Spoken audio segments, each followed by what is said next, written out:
The Atlas Model Railroad Company is known for producing high-quality models that are finely detailed and run like Swiss watches. One of the company's main lines is the Classic series of models, and the subject of this video is a review of their current production RS11, which has gone through several iterations in its lifetime. The current one equipped now with factory sound, or available I should say with factory sound, from ESU GmbH under their loksound brand. Again, the lineage of this locomotive didn't just start yesterday. No, sir. For that, we need to travel back into the 80s and a partnership that was struck up with one of the famous Japanese manufacturers, Kato.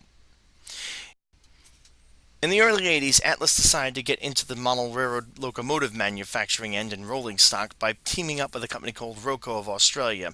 They produced some engines with all-wheel drive systems, mainly EMD locomotives for the American market. While these were certainly higher quality than most of the likes of Lifelike and Tyco, for example, that had four-wheel drive trucks of the day, they still weren't quite what Atlas was looking for. Due to the exchange rate and the reputation of Japanese manufacturing to be extremely high quality, the company decided to strike up a partnership with Japanese train manufacturer Kato. They wouldn't give the Japanese an easy time for their first model. They would choose the RS3. This is a rather infamous model for the model railroad industry at the time to try to produce, due to the fact that the drive systems to get one in all-wheel drive would have been very tricky, as most of the Athearn drive systems, for example, featured very wide flywheels, causing the locomotives to be either too bulky wide or too tall in terms of the size of their hood. Essentially, compromises always needed to be made. In this case, Kato would start from scratch with a completely new design that had no relationship to anything else out there. The advantage it had from, well, basically starting the project anew. The model Kato came out with wouldn't be the first, again, that would be produced. The company called RSO had been around for quite some time and had produced a few similar models, RS2s. Here we see, as we zoom out on, an old RS2 that I happen to have in my collection. This is one of the earlier RSOs with a single wheel drive pancake motor style truck. We see the detail is crude, especially around the cab, which is angled and rounded more than it should be. This wasn't the first This was the first attempt, but not the only attempt. The later attempt, as we see right over here, was produced a few years later. RSO, at this point known as Mehano, updated the engine, giving it a three-pole motor mounted center point, much like the Athearn models of the time, although this unit lacked the flywheels that the Athearns did have, removing the bulkiness, but at the same time making it a more jerkier affair. The details were updated somewhat. The cab was more squared off and a few little tweaks done here and there, but it was still a somewhat crude model, really more of a toy than it was a model, if you will. It still utilized wheel wipers to pick up power from the trucks, further aggravating the rough-running motor, which was again three poles. In sharp contrast, the Alco RS3 produced by Atlas Kato, basically produced by Kato, or Kato as many would note, is definitely a different beast altogether. Underneath the fuel tank, we see it reminds us that the unit is built in Japan and again made by Kato. Very clearly, the company wanted to remind its new prospective customers exactly who was building their locomotive. To separate the chassis from the frame, we simply pull the two apart. The shell itself is not actually secured down by any screws, it's just held in place by a few simple snaps. With some gentle force, the two separate, and we can take a look underneath the hood of this wonderful drive system that was employed and developed by Kato. Let's start with the motor, which is mounted underneath. It has been again bespoke designed to fit inside the chassis. This means that it can fit inside the small dimensions of the locomotive without having to have the shell be too tall or too wide, a chronic problem that Athearn had struggled with for several years during this period.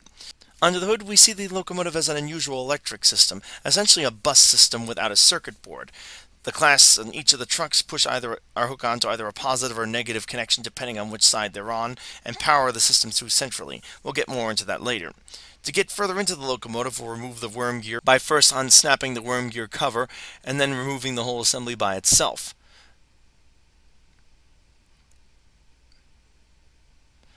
The clasps then need to be released, which we'll do quickly here, and then once all this is done, the chassis can simply be lifted right off the truck itself, like so. Now here we can really get a good view of exactly how far Kato went to make this engine a good runner as we take apart the unit itself. Releasing it requires just a basic flathead screwdriver. Under the hood we see that the electric system is quite unique, at least especially in terms of its pickup. We'll go more into that later on. The unit itself is held together by a single Phillips head style screw. Once it's released, the whole chassis can then be disassembled by simply removing some more snaps that are located along the base. Simply pushing them back gently with a flathead screwdriver allows the frame to be split in two, and we can see exactly how the transmission and gearing is set up on this unit. The power pickup is another example of common sense combined with ingenuity. The wheels, as we see, feature elongated axles that protrude through this contact pickup point, and they pick up their power on the outsides of the track, not the wheels, not the inside, where they thus be subject to a lot more of the grit and grime from the center of the rails that are on most model railroaders' tracks. The gearing is also another exercise in simplicity, with three simple gears, one in the middle being slightly larger than the other two, transferring the powers down to the wheels themselves. The germ gear itself is elongated as well to give better traction out to the gears and to allow for even smoother operations, and the oil-free bearings allow for an even smoother spinning of the wheels to further allow efficient transference of power from the already smooth-running motor.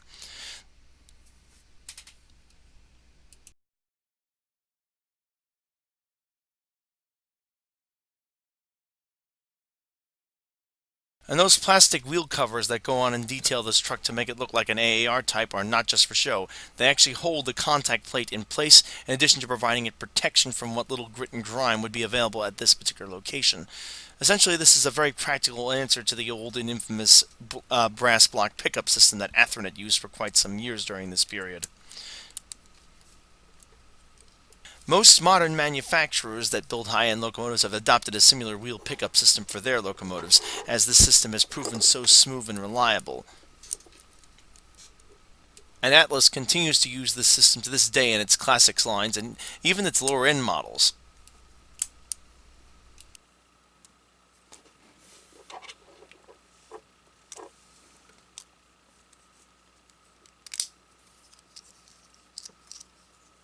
We snap the base cover back on. It's easy to simply place it underneath the chassis, simply thread the wires through and place it down in position.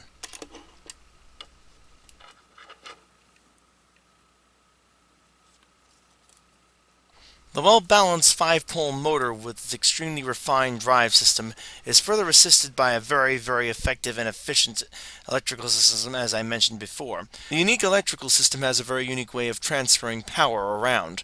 The two rods, one positive, one negative, both cross over these two contact connections, which lead to the motor directly. There are also two more connections off the light, which is mounted single point in the middle of the locomotive, much like the motor. And this is the only headlight. To light both sides, ingeniously enough, two extended life bars extend all the way to the center of the locomotive, allowing both ends of the locomotive to be lit simultaneously. Operations of this locomotive are something to behold. Despite having sat in a box for an excess of 10-20 years, it still runs as smooth as the day she was bought. RSO engines never ran this smooth from the day they were bought and often got much worse with age. Many model railroaders who received and witnessed this operations would not forget this and would turn back to Kato in later years because of the smooth operation.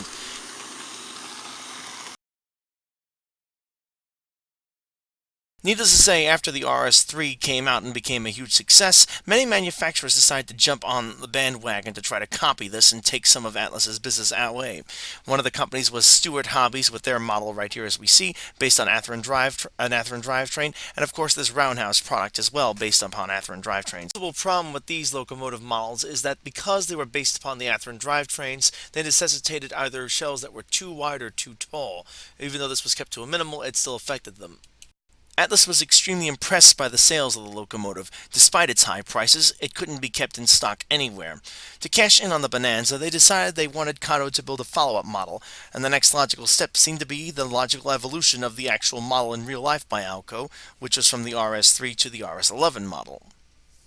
To get things going quickly, Kato would have to make a few sacrifices, including using the existing drivetrain from the RS3. This would seem to make sense at first, but unfortunately we'll see there were some drawbacks to it.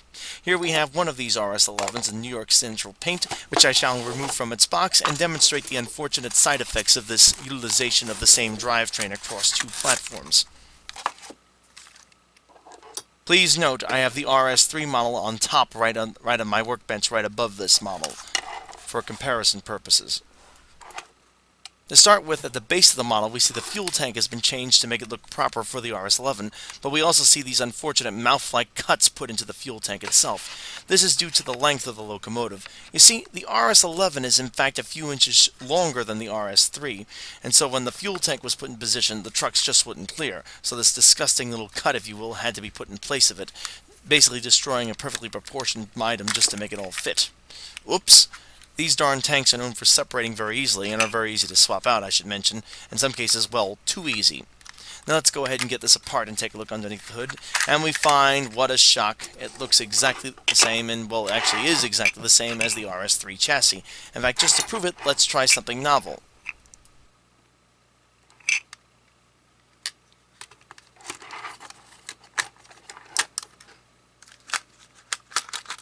And as you can see, the RS11 body fits right on the RS3 chassis with no issues whatsoever, because again, they are exactly the same.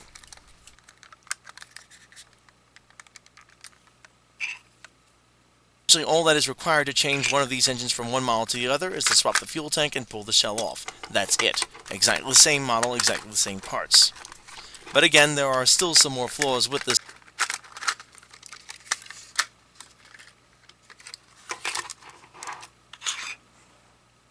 And here's the other noticeable flaw about having the RS11 sit on the RS3 chassis. As we can see by the Proto 1000 RS11 above, the chassis of the RS11 on the Atlas Kato model is actually slightly shorter.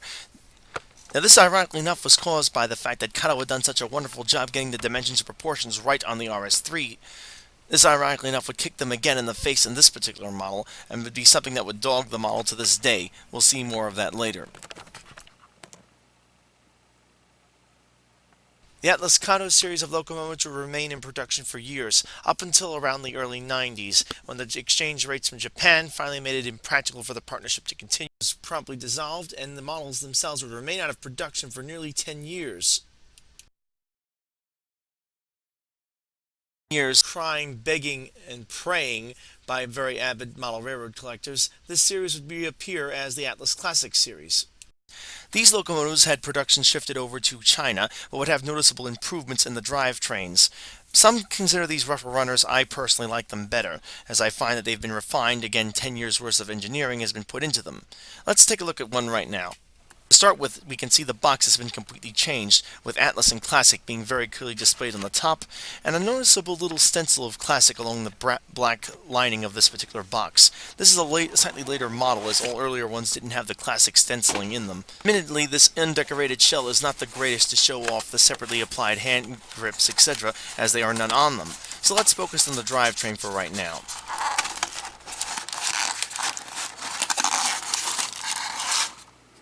The aggressive styrofoam used to secure and pack the locomotive. Admittedly, this particular model would have come with the railings not applied to prevent them from getting damaged. Taking a look at the base of the locomotive, we see that the Kato logos have been removed from the truck bases themselves, the cover plates. We also see that the fuel tank no longer needs the cuts, as the trucks have been spread out a bit. To get the shell off, we now need to remove the couplers, which are screwed down to the frame itself, not to the chassis like you saw on the Atlas Katos. As we can see in this next shot, the Atlas Kato models simply used a plastic screw that went right through the shell itself. This was prone to warping, causing the couplers to come out of height, causing trains to disconnect on grades, etc. Mounting them to the chassis stopped all of this. As we carefully remove the shell, once both couplers have been successfully removed from the chassis itself, we can see the motor has been changed. This motor, which had 10 years on the Atlas Kato design, of course, runs smoother than its predecessor, not that that motor was anything terrible. We see that the electronics have been overhauled, featuring an 8-pin DCC-ready socket, as well as a dual-directional lighting board with dual-directional headlights, the board itself controlling their functionality. The headlights themselves on this older model are in fact incandescent bulbs. The wiring to the motor is now done strictly with plastic tabs, no straps anymore, although there is a hint of one of them on the one side. The weights are also secured down utilizing screws and are not held in place by pressure as they were with the Atlas Katos. Another unusual refinement are these rubber foam mounts on either end of the chassis, designed to stop vibrations from spreading to the plastic shell, and thus keeping the engine even more quiet as it operates down the track. Looking at them next to each other, we can clearly see the differences in the shells and how they were evolved. The Atlas Classic, as we see, has the separately applied grab irons, while the Kato still has the molded-in plastic ones, made part of the shell itself. The differences definitely stick out like sore thumbs.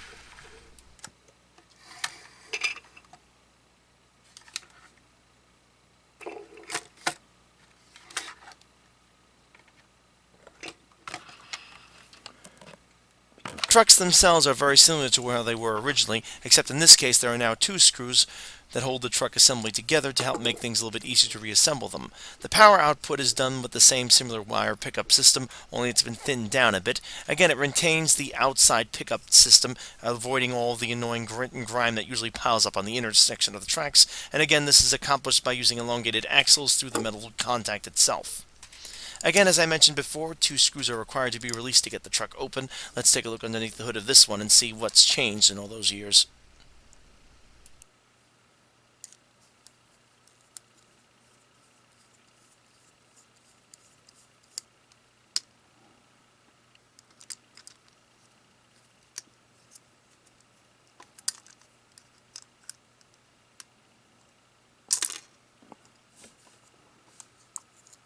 As we can see, the answer to that is, well, not much. The same gear arrangement is utilized, except that now the gears are all the same color, black. The gearing has been slightly adjusted to make the engine a better, slower speed runner, as this is an analog locomotive before DCC was available. Nonetheless, essentially what we see here, same as say hello to the new boss, same as the old boss. Not necessarily a bad thing when you have a drivetrain as legendary as this one. The engine is a noticeably smoother runner than its predecessor. Many people debate this back and forth, but I'm one of the ones in this group that would say that the locomotive definitely benefited from 10 years of technology.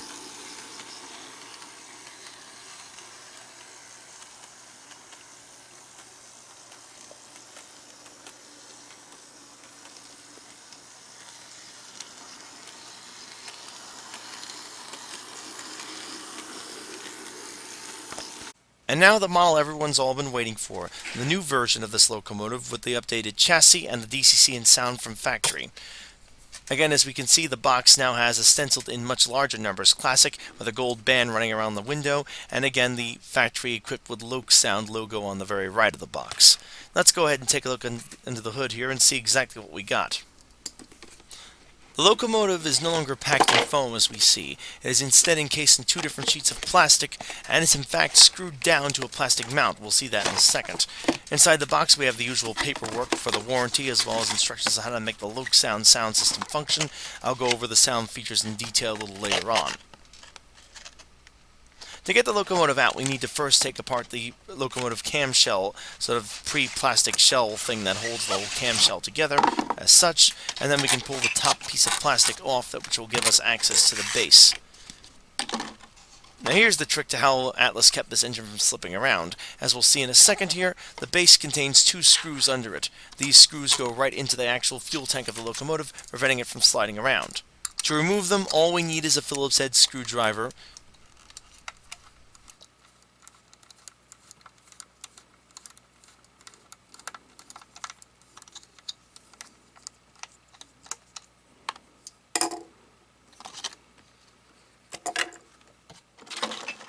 Again, find that this engine still shares the flaw of being too short, again when put up against a Proto 1000 RS11. The reason being is, again, this chassis is being shared with the Atlas Classic RS3, which was also reintroduced around the same time.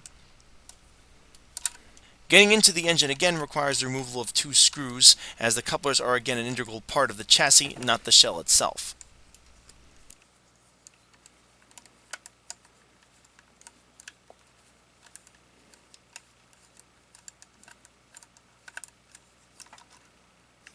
With the screws removed, we can now see the holes that go right through the fuel tank and into the chassis itself. Some model railroaders, especially of the older school nature, have complained about this. I personally haven't noticed any negatives myself. Getting this particular shell apart took quite a bit of patience, and in the end I actually managed to do some minor damage to it. It appears that the factory didn't properly install it, and that caused it to get jammed in place. Wound up having to break one of the internal tabs off just to get it to release, as the tab had not been installed straight, causing it to bend and actually clamp the shell down so tightly there was no way of getting it to move off. With some persistence, I finally managed to get under the hood, and we can see things have changed quite a bit from the previous generations of this model.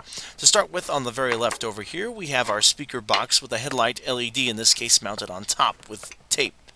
We also see that the weight is in place, but it has now been cut down drastically to the point where it just sits above it. Very unusual design. We also see the loksound decoder, in this case mounted upside down, the 21-pin decoder actually on the bottom of the board instead of the top, and the weight again shaved down to accommodate the decoder itself. Also note the 8-pin decoder plug located just below those wires. This is for the non-DCC equipped silver variation to give you another option as to how to go about installing DCC. The motor is of the newer type, which seems to have a lower performance level than the predecessor, and if we look underneath the hood we see those elongated holes with the screws that go right through the fuel tank do in fact protrude straight through the chassis.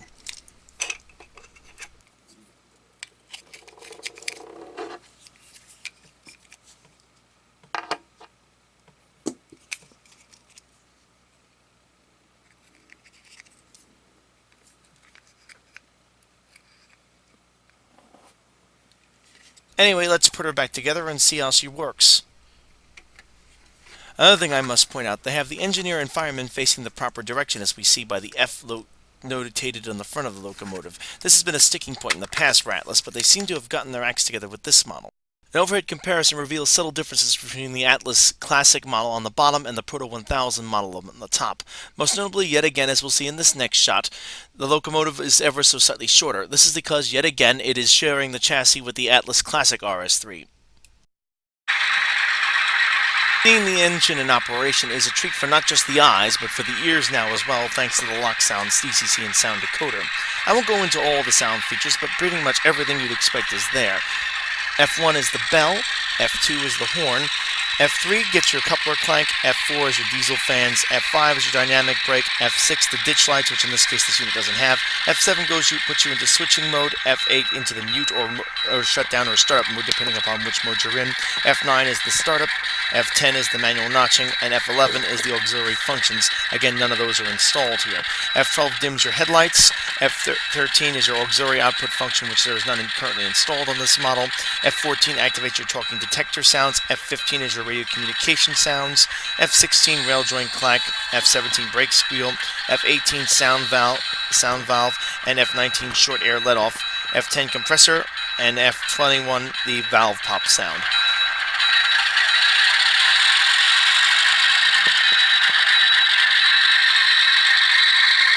The engine operates well at low speeds, and the sound also is very consistent. One thing I will note that this engine tended to hesitate on any of the weak points on my track here and there. I have had worse engines with this situation.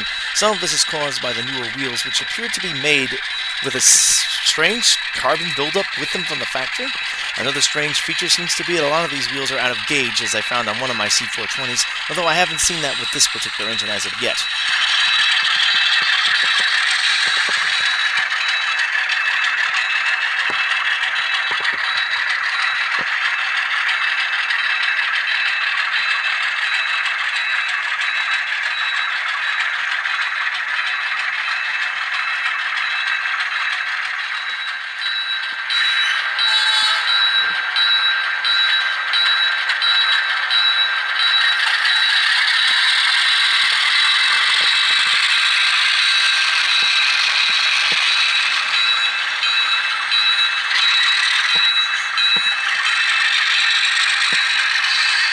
As you can see and hear, the engine chugged along beautifully as it did some mild cleaning with my MOV train on my sidings, which were in fact admittedly a little bit dirty during this test. Yet it never really stalled at any point that I can remember, except for one point on my layout toward the end there where the main line begins.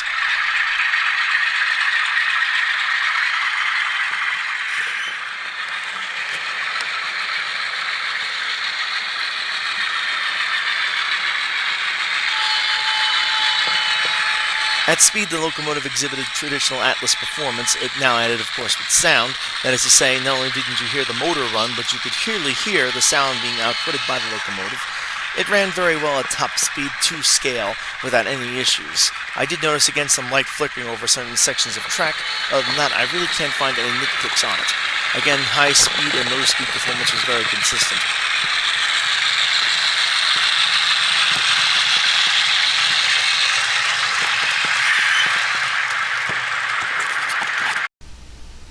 The final verdict of this engine looked like it was going to be very easy. It's a good running locomotive with now better detailing than ever, as well as sound effects, as well as road-specific details, something you didn't get before. However, that was before another new player decided to walk onto the stage, or rather an old player trying a new trick. Rapido Trains Inc. has announced it will come out with its own version of the RS-11, which will be 3D scanned for maximum dimensional correctness, as well as feature very much road-specific details. In particularly interesting is the new Haven version they're planning to come out with, which will feature the proper steam generator equipment, as well as the very specific even railing designs that the company particularly ordered from Alco. This should be a very interesting product, and furthermore, brings this whole idea of having an Atlas model in question. As high detail as this model is, it's still somewhat outdated. The main difference will be the price, and this is what I think will come down to it. If you're looking for a less expensive engine that runs better, the Atlas Classic is definitely the way to go. DCC-ready versions going for around $100, and DCC and sound-equipped models selling for around $250. As the Rapido version, if you must have all your correct details, well, you're going to be looking to spend close to $400 when taxes are added to get the highly fully equipped engine with DCC and sound, and more like DCC-ready prices to get I should say DCC and sound equipped prices. I should say to get the DCC ready version of this model. Anyway, that'll do it for this review. Thank you very much for watching, and again, folks, keep the metal side down.